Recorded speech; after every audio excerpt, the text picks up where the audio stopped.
entienden a través de ese concepto, que yo le cuido el alma a otros. Y no estoy de acuerdo con eso, porque ese no es el trabajo que yo he hecho. Yo quiero demostrar hoy a través de las escrituras, de una manera concisa, cuál es ese ministerio. Entonces en algunas ocasiones no he querido hablar de la consejería, he meditado, he pasado mucho rato delante del Señor. ¿Cómo puedo hablarle a la audiencia de una manera que entiendan esto?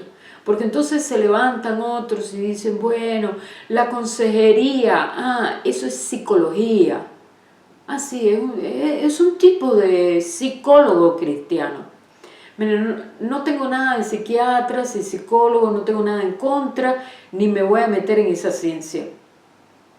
Pero hay una cosa que ocurre mucho con los que se dedican a la psicología, a la psiquiatría, en el mundo secular, es que ellos ignoran el mundo espiritual. Pero no absolutamente todos. Porque muchos de ellos no son ateos, ni mucho menos. Pero ellos, aunque algunos entiendan que sí existe un mundo espiritual, no tienen estos conceptos que están aquí en la palabra. Ellos siguen diferentes filosofías, diferentes corrientes que no son ni la filosofía, ni la corriente bíblica, ni las enseñanzas bíblicas. Tienen otros tipos de conceptos. Entonces, por ejemplo, algunos inducen a la persona a métodos como dejar su mente en blanco, los conducen a la autohipnosis o a dejar su mente en blanco. Nosotros nunca debemos dejar la mente en blanco. Y lo mezclan con otro tipo de cosas. Están permeados de todo eso. Mi propósito no es criticar aquí a nadie. Mi propósito es exponer la verdad desde el punto de vista bíblico. Y voy a tratar de ser consecuente con eso y de centrarme en este particular. Entonces me ha tocado defender el ministerio, no porque sea el ministerio al que yo me dedique, sino porque es un ministerio que dentro del cuerpo de Cristo no solamente está mal interpretado, olvidado, sino que es un ministerio clave para ayudar a las personas a liberarse de la mentira, apropiarse de la verdad y crecer en la vida cristiana. Entonces, otro de los conceptos que he dicho en las prédicas anteriores que hay acerca de este ministerio es que consejero es uno que da consejos.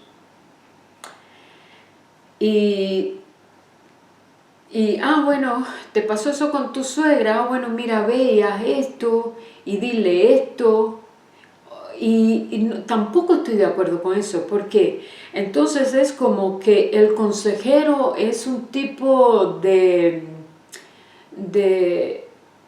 sustituto del Espíritu Santo en la vida de otra persona. Debe ser el Espíritu Santo quien me aconseje. Debe ser el Espíritu Santo quien te aconseje a ti. Entonces, ¿cuál es el papel del consejero cristiano? ¿Y qué es la consejería cristiana? Desde el punto de vista bíblico. A eso quiero dedicarme hoy de una manera un poco más profunda. Si yo fuera a hablar el término, fuera a usar el término que está en la Escritura, pues no usaría el término de la consejería. Usaría otra palabra. No porque no esté en toda la Biblia. Desde el Antiguo Pacto hasta el Nuevo Pacto, una de las cosas que más una de las palabras que nos vamos a encontrar con mucha frecuencia es consejo. Consejero. Por ejemplo, en el Antiguo Testamento usa mucho la palabra consejero, pero hablan también del consejo de Dios, del consejo de Jehová. Por ejemplo, Pablo dice en Hechos 20 que él no renunció a anunciarles todo el consejo de Dios. Entonces, no es porque no sea bíblico, sino porque me gusta mucho usar las palabras de la Biblia, porque luego están los que tuercen, lo que uno dice, lo que malinterpretan los conceptos y demás. Pero aún hasta para explicar esto me cuesta un poco de trabajo. ¿Por qué? Porque nosotros, como pueblo evangélico, estamos saturados de conceptos que a veces nos impiden, no solo conceptos y tradiciones, que a veces nos impiden despojarnos de lo que aprendimos de una manera hace muchos años atrás. Y si alguien está hablando de una cosa que me suena un poco diferente, ya es una herejía. Entonces, voy a tratar, lo primero, de mirar aquí en la Escritura. ¿Quién sería para mí el consejero?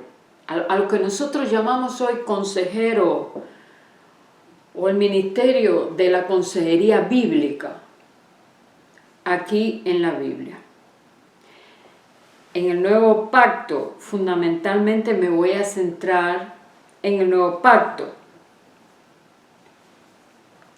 Y quiero también aclarar algunas cosas que dije en otras grabaciones, ahondarlo un poquito más.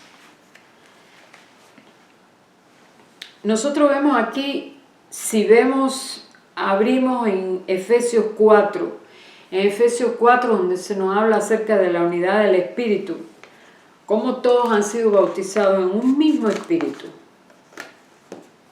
Pero no todos tienen los mismos dones, no todos tienen el mismo llamado. Dice, bueno, voy a leer desde el versículo 3. Solícitos en guardar la unidad del Espíritu en el vínculo de la paz. Un cuerpo y un espíritu, como fuisteis también llamados en una misma esperanza de vuestra vocación. Un Señor, una fe, un bautismo, un Dios y Padre de todos, el cual es sobre todos y por todos y en todos. Ahora, pero a cada uno de nosotros fue dada la gracia conforme a la medida del don de Cristo. Lo primero que tenemos que saber es que nosotros hemos recibido un don de parte del Padre. ¿Cuál don? Eso lo recibieron todos. Es el don de Cristo. Si una persona no tiene el don de Cristo dentro, significa que no pertenece al pueblo santo de Dios. Si una persona recibió el don de Cristo, significa que fue sellado con el Espíritu Santo de la promesa, como se nos dice también allí en Efesios 1, versículo 13. Habiendo oído el Evangelio de la palabra de verdad, el Evangelio de vuestra salvación, y habiendo creído en él, fíjense que eso está en tiempo pasado, fuisteis sellados por el Espíritu Santo de la promesa. ¿Y quién hizo eso? Dios. Entonces, si una persona ha sido sellado con el Espíritu Santo de la promesa, el Espíritu Santo del Padre, el Espíritu Santo de Cristo, esa persona tiene el don de Cristo. Por lo cual dice, versículo 8, subiendo a lo alto, llevó cautiva la cautividad y dio dones a los hombres. Y eso es que subió, que es sino que también había descendido primero a las partes más bajas de la tierra. Miren, ya desde aquí se nos dice, ya desde el versículo 8 se va diciendo que fue Él quien dio dones a los hombres. O sea, un seminario no me puede dar dones. Un ministro del Evangelio, cualquiera, sea evangelista, sea un pastor, quien quiera que sea, no nos puede dar los dones. Porque aquí dice que quien subió a lo alto y llevó cautiva la cautividad, ese dio dones a los hombres. Y eso de que subió, que es sino que también había descendido primeramente a las partes más bajas de la tierra. El que descendió a las partes más bajas de la tierra, esto es Cristo, es el mismo que también subió por encima de todos los cielos. Fíjense que no dicen por encima del cielo, sino de todos los cielos. Son los lugares celestiales, para llenarlo todo. Y Él mismo, el mismo que bajó a las partes más profundas de la tierra, a quitarle toda la autoridad a Satanás, el mismo que bajó a las partes más bajas de la tierra, es el mismo que ascendió por encima de todos los cielos, lo llenó todo, y Él mismo constituyó, así que vuelvo a recalcar eso, Él mismo constituyó a unos apóstoles, a otros profetas, a otros evangelistas, a otros pastores y maestros. Y después dicen algo más aquí, lo voy a cortar aquí, porque quiero, con mucha humildad también voy a decir esto, que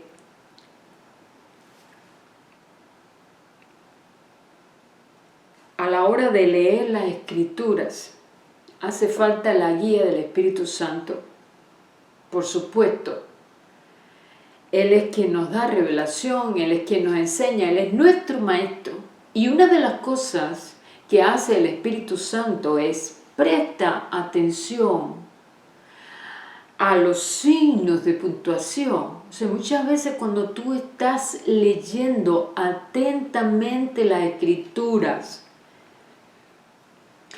el Espíritu te dice, Selah, Selah.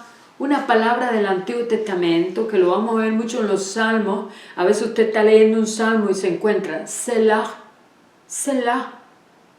Párate allí, detente allí, medita allí.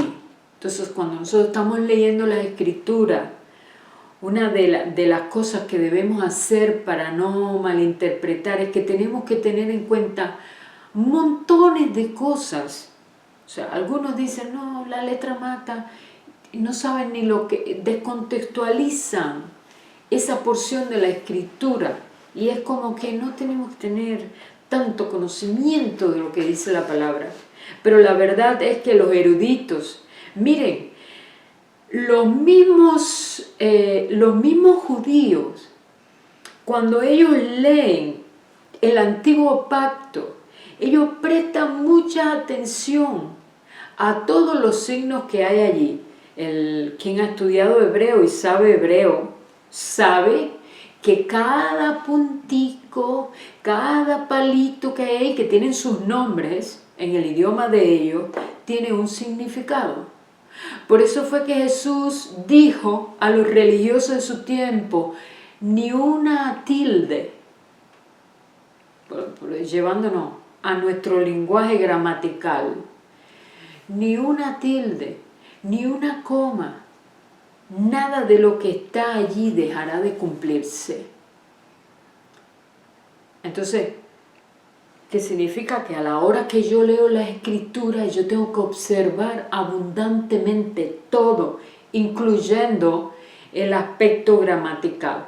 Y por supuesto están los traductores de la Biblia, que ellos tuvieron que depender del Espíritu de Dios también para traducir. Y a la hora de traducir, ellos tenían que llenarse del Espíritu de las Escrituras. Porque Una persona que traduce Biblia, considero yo que no debe ser una persona que conozca bien un idioma, sino tiene que estar además lleno del espíritu de las escrituras para poder traducir lo más correcto posible. Entonces, una de las cosas que forma parte de la observación para poder interpretar y que el Espíritu quiere que lo haga, es cuando vaya leyendo la escritura, tómese su tiempo, no lo lea así, y eso que subió a los cielos, y Dios done a la cola, así no.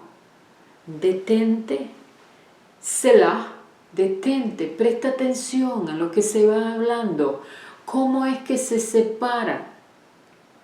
Y con esto en mente, vemos lo que vamos entonces a observar. Si todos tienen su Biblia, lo pueden consultar en su Biblia para que ustedes vean de qué manera se van poniendo allí las comas, los puntos y comas.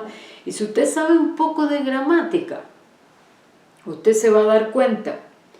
Miren, se lo digo yo, no dependo de los recursos, de esos recursos de técnica.